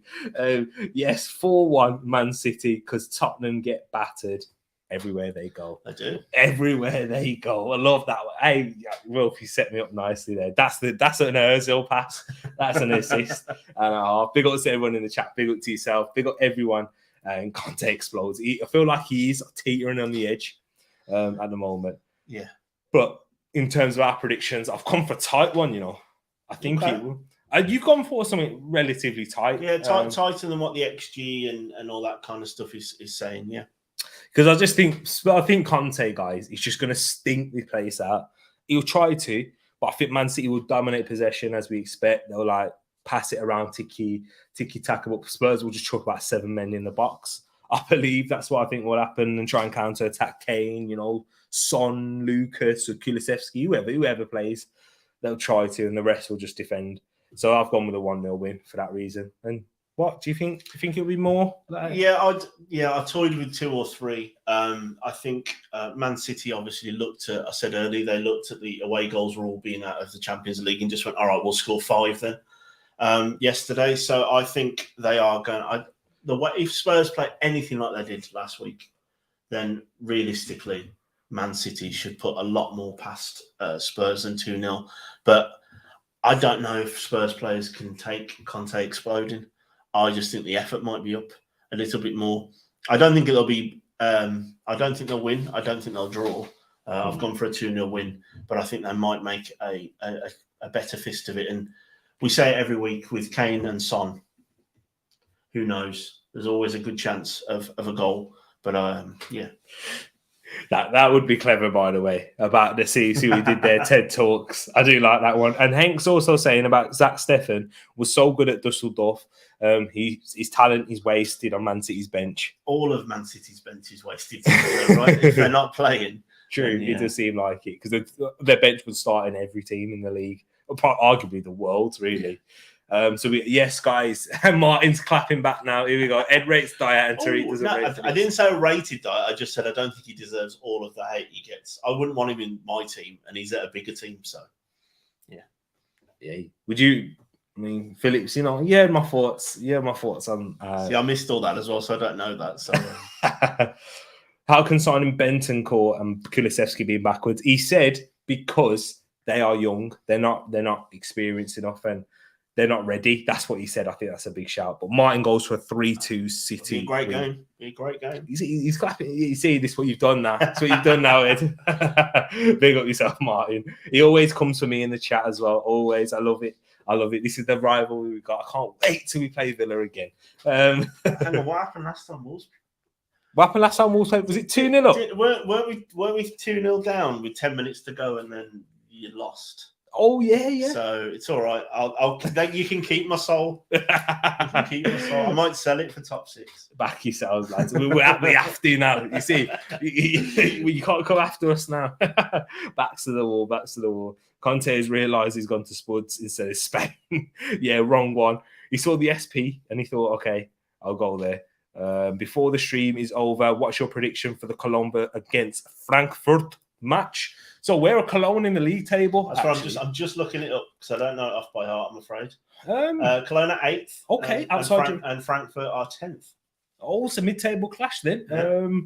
I'm gonna go with a 2-1 win to Cologne. If it's at Cologne's ground, you know what, the atmosphere. They've probably got some of the best fans in the Bundesliga. And that's saying something. You need to now come back and tell us on Monday what the score was. Yes. And see how we did. Exactly. I've gone 2-1. What have you gone? I'm going to go 1-1. There's been 8 draws for Cologne and 7 draws for Frankfurt, so I'm going to go with the draw. I mean, isn't that the most in the league? Nah, not the most, but yeah. Yeah. I'm going for a 2-1. I'm backing you, Henk. I'm backing you. I've seen a team in the Bundesliga, Armenia. I thought that was a country. I didn't know that must be a new team. They're not ready. What did he sign? They're not ready. What did he sign them for? Big question. It's a good question, Casey, to be honest. It is a very good question. I couldn't ask Spurs. I'm happy. 19th in March, that's when it's on. And Grace is freezing. Grace, you know what will warm you up? Tell everyone around you about Tereak Talks. I was thinking, and I was like, what's this? Like, is this something that's hacking a football stadium? Because I wish I heard it first. But yeah, great. Love the fact she's typing this. I mean, cold hands. Ratings, man. Love to G Staffy always. And 2nd of April, Wolves Villa. Interesting. Actually be going into the stadium. Pictures on pictures, socials. Pictures, get them sent over. Yes. And then I will definitely bring them up. I know I said I would do that last time, but hey, we'll make exactly. If you can send it over to Tereak Talks also, then the Tereak Talks Instagram, that'll be great. That'll be perfect. End of April, that one is. But yeah, in terms of the last 2 games, we've got 2 more games to go through, people. So smash that like button if you haven't done so already. 13 people watching, guys. It's good to see. Thanks for sticking around. Exactly. That's what we love to see. Casey, because he had to use his budget to get this over the summer. Government budget rules. Exactly. The War of the Roses. Leeds United versus Manchester United. Ed, for the fixture at Ellen Road, records and stats for this one, please, my brother. Yorkshire versus Lancashire, the War of the Roses. It's not great reading for Leeds United. if you're a kid of the 90s, early 2000s, like I am, this was a massive game back in the day. 3 losses for Leeds with 1 draw. That win, you're all going to remember it. It's the Jermaine Beckford game, 1-0 at Old Trafford, when he snuck one in into the bottom corner, off the post, I think, from memory, or very close to the corner. When Jermaine Beckford was the next answer to everyone, and he was the player you bought on Football Manager, FIFA, whatever. He was a player who grew. Leeds' form, they are not in a great vein of form here, with 3 losses, a draw and a win in the last 5 games. And Man United's form, still not looking that bad, considering how sad all of their fans seem to be, with only lost 1 in the last 5, with 2 draws and 2 wins. The XG, very, very close. And another surprising one, the XG for Leeds is higher than the XG for Man United, which means that Leeds are apparently creating better chances than Man United. Maybe we'll touch on Rafinha as well and how he was dealt with last week by Bielsa when Tereak goes through the teams later on. So the XG, 1.74 for Leeds. The other United, 1.6. And the average goals, I think it's the second highest of the weekend with 2.83. So pretty much call that 3 goals. Interesting there. And in terms of the injuries and suspensions for Leeds United and Manchester United, we have Liam Cooper, who's out, as well as Calvin Phillips, who struggled a lot with injury this season. Junior Firpo he could be ready for this game. He could be. Marcelo Bielsa, when he last spoke on the 7th of February, said he'll be available next weekend or the following one. So 50-50 there, ladies and gents. Stuart Dallas, he's currently being assessed, so he's a doubt. And Leo Fürhölder, he is currently being assessed, so there's another doubt. I don't even know who that is or what that noise was that you just made. Leo Fürhölder. I believe that's what it is. Patrick Bamford is out, as well as Sam Greenwood. So some key players missing for Leeds there. Rafinha, not suspected to be injured, but he was taken off against Everton. Yeah, that was supposed to be tactical. Yeah. I don't know how. I mean, who am I to question Bielsa? But taking off your best player by a mile never seems like a great tactical move. When did he come off? What was the score though when he came off? They were losing, I think, weren't they? Yeah, I think it was 2-0, 3-0, 2-0. I think he was just protecting him. Is that what you're thinking? 100%. They can't afford to lose. No. That's what I'm giving Marcelo Bielsa the benefit of the doubt. I like Marcelo Bielsa. Well, what's your thoughts quickly? I like him. I love his post-match interviews when he stares at the ground. I like to imagine him staring at his own bucket as he's talking. That's what I like to think. I know. Yeah, Marcelo Bielsa, love him, man. For Man United, Edinson Cavani could return for this one. He could be available. Rafael Varane also, he's ready. He's available to return. Eric Bailly had some problems in his ankle, so he might not be ready. That was from the 3rd of Feb. Nemanja Matic is out, as well as you know who, Mason Greenwood. So a lot of players for both sides. And let's see what the chat has actually gone for in terms of predictions. So, but before we do that, I forgot to mention this one a bit earlier.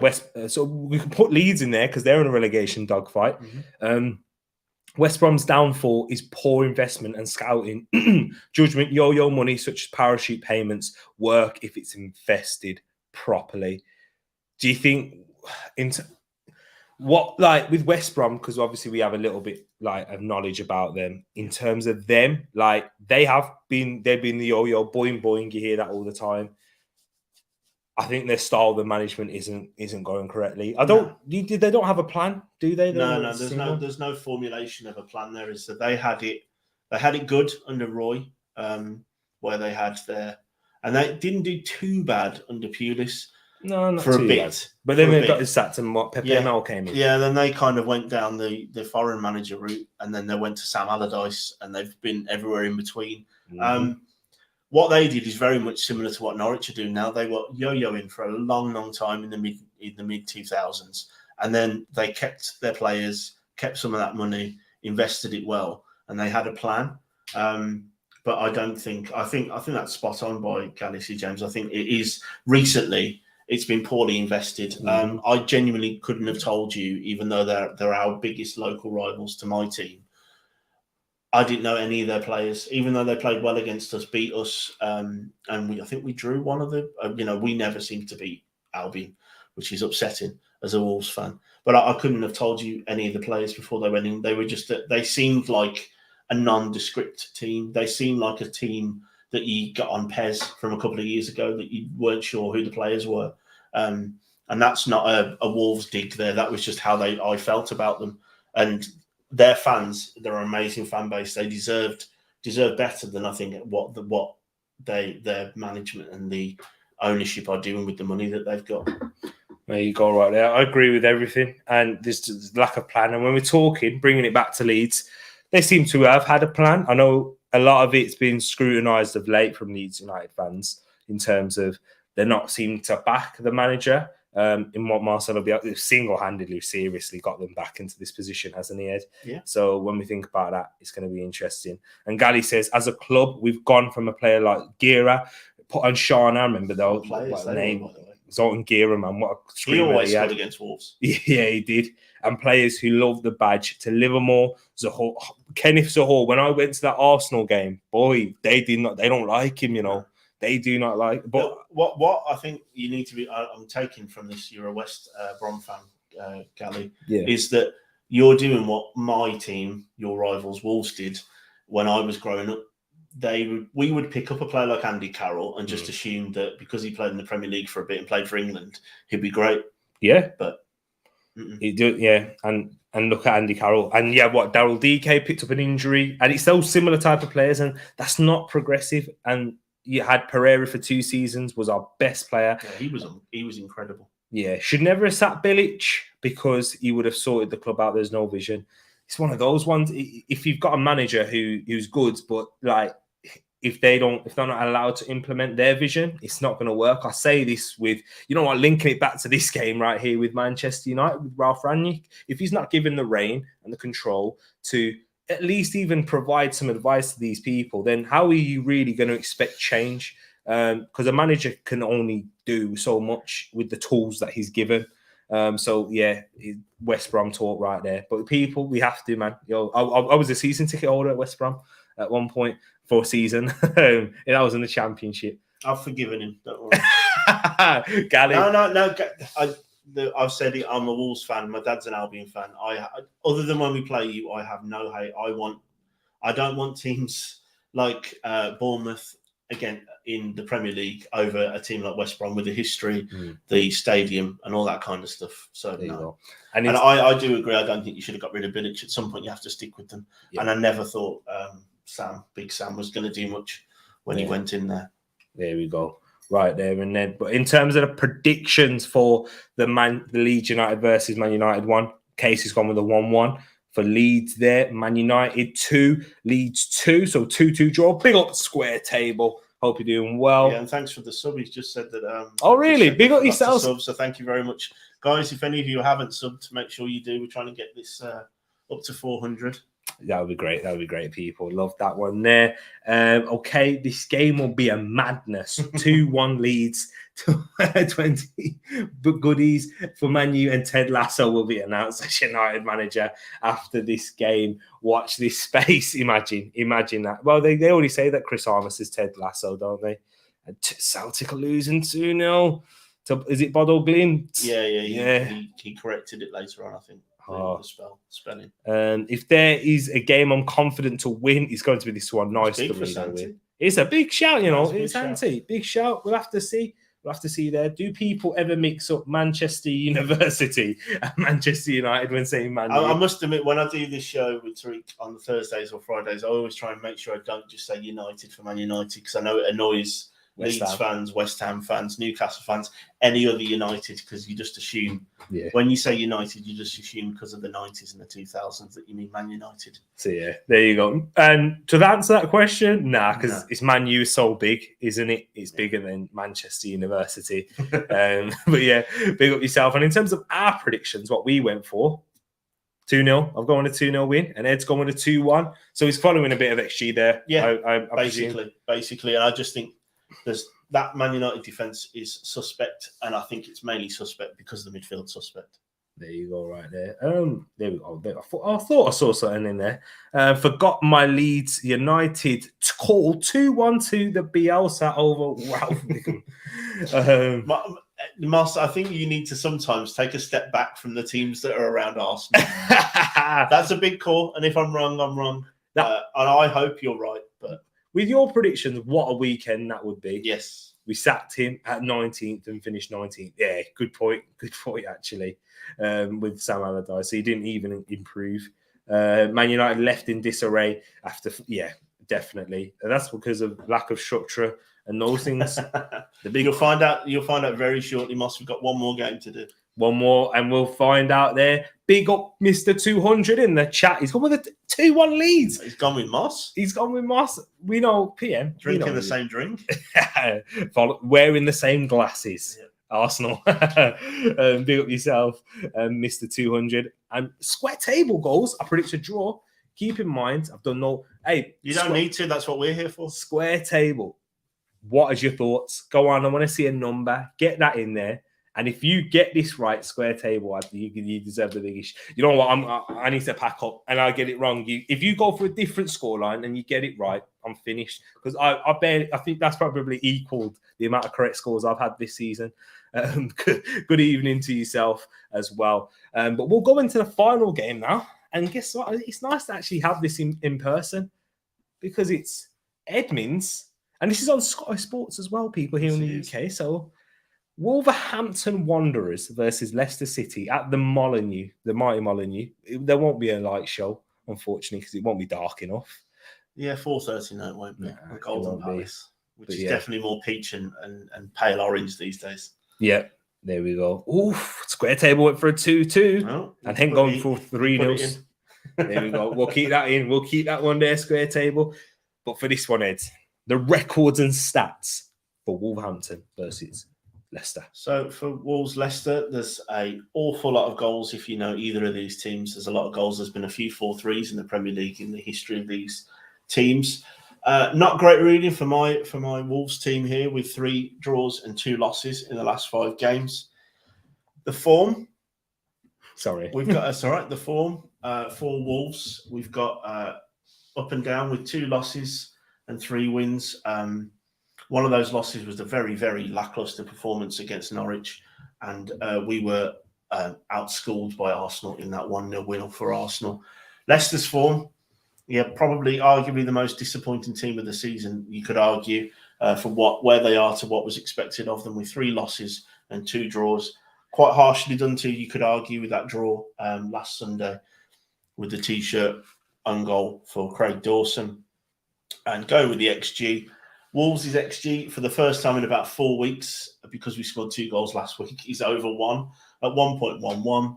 There's barely anything in it, with Leicester's being 1.22, and the average goals going with 2.68.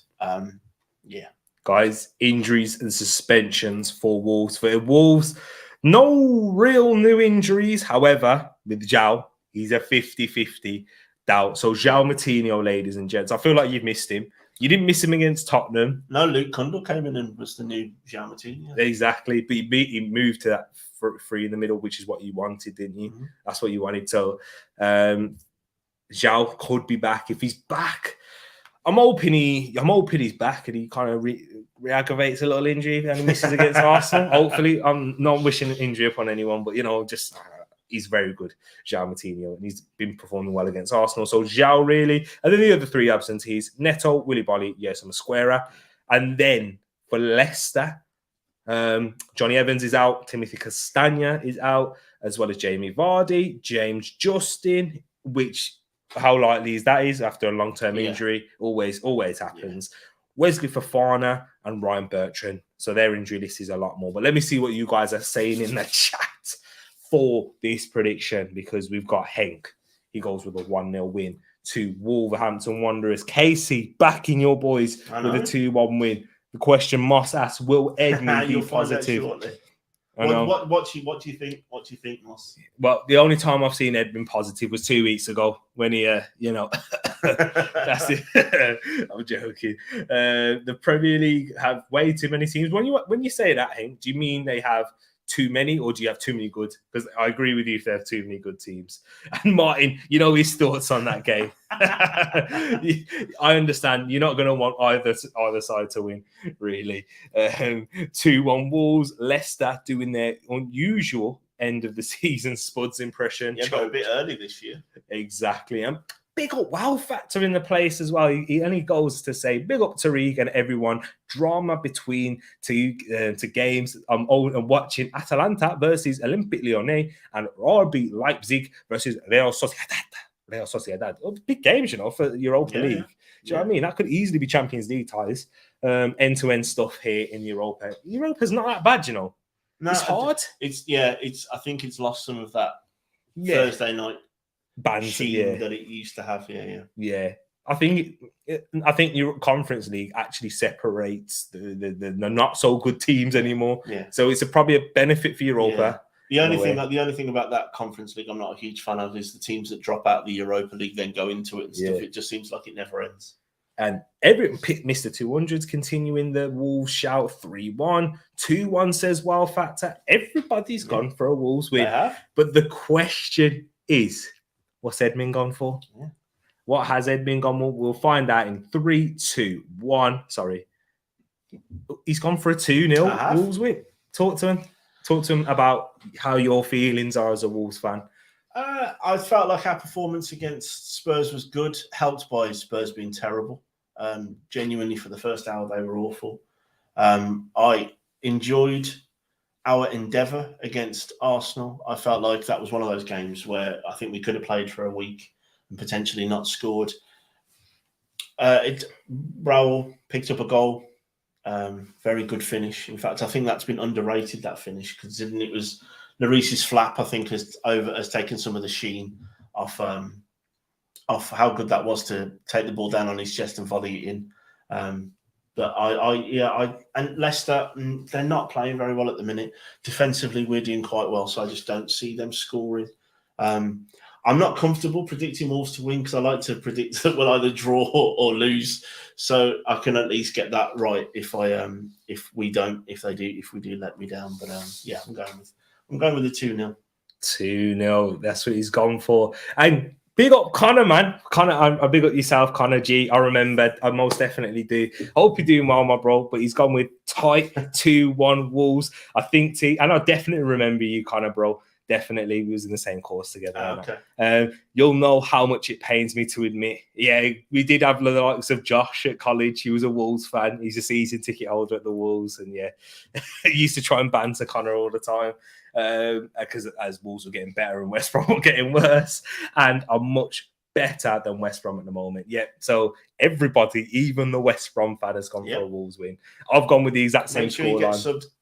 Exactly. Thank you. I appreciate that, my bro. But Martin, he's gone with a 0-0. I don't even want a goal from either side. Exactly. Let the points be shared. The points be shared right there. And guys, I think this is where we've come up, and we're going to wrap it up. But we'll go through some comments first. We'll go through some of them because Casey goes, Ed is like Kylie Minogue when it comes to belief. When it comes to Wolves, I believe in you.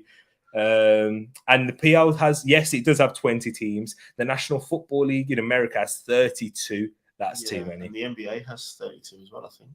Yeah, and they're trying to expand it, aren't they? Or they're looking to. I don't know. Yeah, they always want a team back in Seattle, but that means they need 2 teams, really. Yeah, exactly that.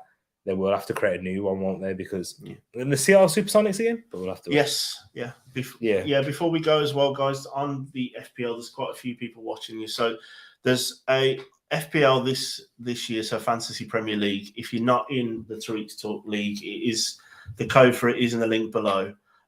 We are going to do, for the cup for that, we are going to do a giveaway of some kind of, maybe a Starbucks voucher of a decent amount of money or something for the winner of that cup. As long as you're in the league and you're a subscriber to the channel, we'll do a giveaway for that on that. So if you aren't in the FPL right now, but you want to be for this giveaway, make sure you do, because it doesn't matter in terms of the league how you get on, because it's a game week by game week. So you can join the league whenever and be part of that cup. It'll be fun to see who goes up against who. We'll do something at the end of the preview shows to pick it all up, and we will do a giveaway at the end of the cup run, which I think finishes towards the end of the season. And I think it's game week 32, so I think we've got about 6 weeks to go. Yeah. But while T's wrapping up, I'll double check that. Yeah, there we go, people. And and there's a few more comments that are going in here. Big up Square Table. I will go over there and catch you online later. Thank you so much for coming in. And when is the big game we are waiting for? Spurs versus Arsenal. Yet to be announced yet. Wow factor. We'll have to wait and see there. Ed, do you have a channel? Do some self-promotion. No, I'm always just here, Hank. Either in the chat, or I do this once a week with T, and then if my pass gets stamped by the wife, I'll do some of the others, the more interesting sort of other videos, like we did the draft video. Yeah. We've got loads of things that I want to do in terms of old men talking football about football in the 90s and the early 2000s and World Cups before the internet and stuff, which I want to kind of take the lead on. And I know I'm going to host one of the Tereak Talks when they do gets Arsenal fans on and doing a Arsenal best ever 11 at some point, maybe in the next international break or something along those lines. But I'm always here, Hank. I don't need self-promotion. I'm here. Yeah, it's fine. Perfect, right there. And I do have a hairline underneath the cap. Just need a haircut. That's what the issue is. He would kill for mine, though. Just saying. I know it's a good hairline. He's got no receding at all. You wouldn't believe how young he is. You're right, Martin. He's gonna go bald. I warn him, bro. I need a haircut. Yeah, trust me. How big my hair can get, I won't be going bald anytime soon. Big up Ted Talks. Exactly. We did that. Big up Santi for that name, man. I like Ted Talks. I like that one. Yeah. Still four more matches. We will do that one on Monday, Moss. Oh, yeah, because you wasn't here at the start. We're going to go through those games on Monday. That will definitely happen. When we do a review, we'll do a quick overview in that for you right there. I see that Arsenal playing Wolves at home in 2 weeks' time. Yeah, and show us the hair, proper content. It will be revealed when I get a fresh trim. Has your barber left the country again? No, he's not. I just need to find time to book it in. But here's the table for you people.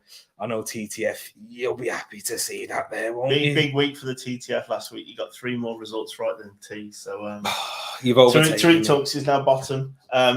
And we were talking forfeits. Maybe we'll bottom this out at some other point, but we're thinking some kind of hot chip challenge or something for the loser. If it's obviously one of me or Tereak, and it's probably not going to be me with how far ahead I am. Something like that. We can even make it even more fun. There can be something else added on top. I'm more than happy. I'll take it. We'll get somewhere with it. But also, it's good content, isn't it? Yeah, for these things, for the predictions table and stuff, we want this channel to grow. Once we get to about 1,000 subs, I think we can start doing these types of things more and more. But next season, we're going to try and do some kind of email in your predictions, so I can keep a tally of it all, and we can do it individually like a reel. Yeah, and have a proper prediction table where you'll have your predictions. So Moss will predict something, Wilf, and then Martin, Wow Factor, the likes of Henk. You all go for your predictions, and then we'll see how you stack up against us and those things. And giveaways, all sorts will be given for individuals. Share it around. So definitely, if we want to make this channel great for you, and you know what, I'm enjoying it. And thank you so much for all of you for the love that you do show and support. It's been great. But guys, we're going to wrap it up there. We've been here for nearly 2 hours, and 1 hour and 48 minutes. So guys, look how hot I've got. Thank you so much. I really do appreciate you all once again. I hope that you all have a great one. Enjoy your Friday tomorrow. Happy Friday for tomorrow. I know it's Thursday. And if these predictions keep up, Team Money, how do you look in a dress? Oh, he'll probably carry it off. Wilf, he's like he's one of those blokes. I need to go gym first. But yeah, definitely. Martin, make sure you're here for the Monday show. Exactly. Monday show, guys. If you do want to get involved, I won't be here chatting. It'll be Tereak and the TTF. Exactly, Martin. I'll see you there then. Have a good one, people, and I'll catch you on Saturday for the Man City versus Spurs watch along. Good evening, good morning, and good night.